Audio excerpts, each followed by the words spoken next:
भाइयों ये देखिए, ये हमारी तोरी की बेल है।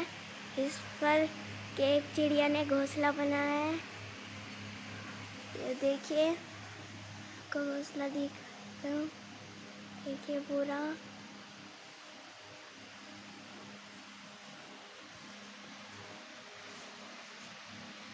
अभी चिड़िया आने वाली है फिर से तिनका लेकर और अपने घर में लगा देगी।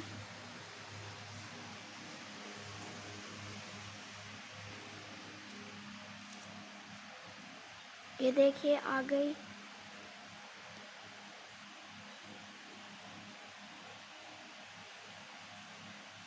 कि इसने अपने घर में लगा दिया है।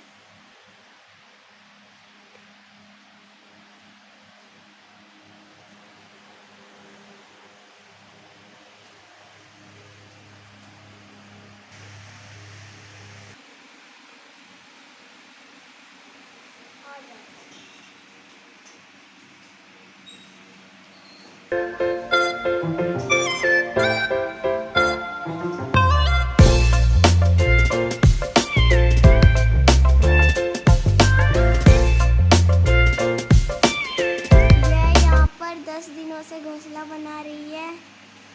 दोस्तों वीडियो पसंद आई है तो लाइक करना, सब्सक्राइब करना।